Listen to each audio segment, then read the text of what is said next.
Pa moje mišljenje je od početka bilo da je presuda mala 20 godina i mi od početka se nismo slagali sa sudom i sa ovim zakonom da bude 20 godina za ovakav zverski masakr.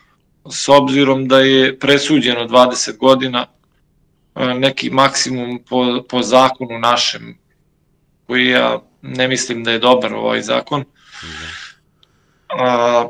mi se nismo i dalje pomirili sa tim i nećemo da prihvatimo 20 godina za ovakav masakr i za ovako zversko ponašanje.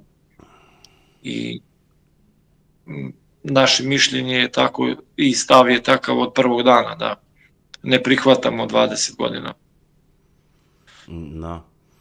Pa ne, vi ste jednom prilikom rekli kako čovjek može s 20 godina da se ženi, da osnuje porodicu sa 21, što je bilo primjer sa mnom. Ja sam se oženio sa 20 godina, evo recimo, imam sina 21 godinu, on sad ima. Znači, puno odgovornosti, u to vreme se još išlo u vojsku, morao sam plus da idem i u vojsku. A sad da je on kao nedozreo. A znam da, recimo, imao sam u klasi koji su pisali sa 18 godina da idu u vojsku u to vreme, kada sam ja bio, a da ne pričamo ranije da je s 18-19 godina bilo i obavezno da mora da sjedi u vojsku. Tako da to ne pije vodu da on nije zrela ličnost, baš naprotiv.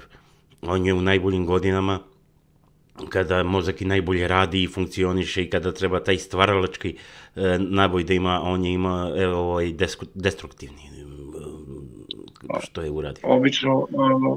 Obično to polazi iz kuće, od roditelja. Šta je video od roditelja naučio, tako je primenio i napravio šta je napravio. To zversko ponašanje i bezobrazno, oni su i pre ovoga se ponašali tako i nisu odgovarali ni za kakve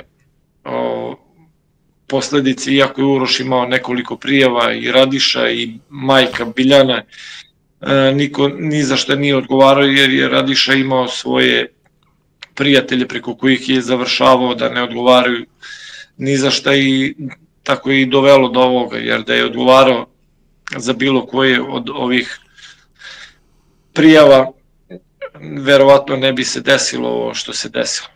On je čak udario i jednog policajca, koliko znam. Tako sam baram... Tako, on je bio zaustavljan na putu Mladenovac-Duborna od strane policajca, gde nije se zaustavio i u tom prilikom je udario motorem policajca u grudi i pobegao sa lica mesta.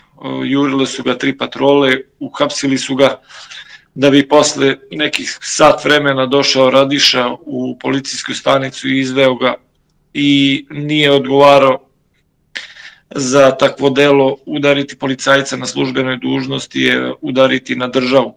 Tako da je morao, tužilaštvo je trebalo i moralo da odradi to do kraja i trebao je da bude kažnjen. Zato mi nismo ni zadovoljni, ne samo da nismo zadovoljni sa 20 godina što su oni osuđeni, već nismo zadovoljni, mnogo ljudi tu je još trebalo da odgovara za svoje postupke i za svoje mišljenja koje su davali i Centar za socijalni rad i tužilaštvo koje nije osudilo Uroša za, eto, pričamo baš za ovo delo, ali ima tu još dosta dela gde je on tukao komšije i mnogo prijava je imalo, ali nijedna nije bila realizovana do kraja da je odgovarao. Čak je Centar za socijalni rad dao mišljenje da su oni skladna porodica i da će se on popraviti, tako da ga nisu ni oni sankcionisali ni na koji način. I zato je i dovelo do ovoga. Zato smo mi roditelji svi malo besni, zato što tu mnogo ljudi treba još da odgovara, jer su radili u državnim ustanovama gde su morali da odrade posao do kraja, jer je to odgovoran posao, tužilaštvu nije bilo šta. Znači moralo je da taj postupak istera do kraja i da bude kažnjen. Mi smo ljuti i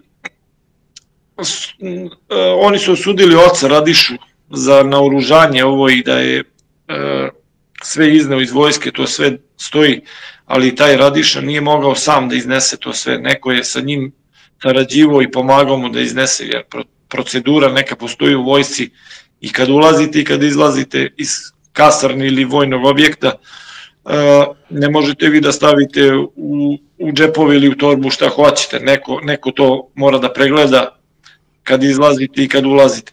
Tako da ja mislim da i tu ima pomagača koji, ja njih smatram saučesnici u svemu ovome, znači da nije on nadonosio toliko oružja, ne bi on ni imao s čim da raspolaže i da dođe u dodir da ide da ubija decu po ulicama gde god je koga stigao.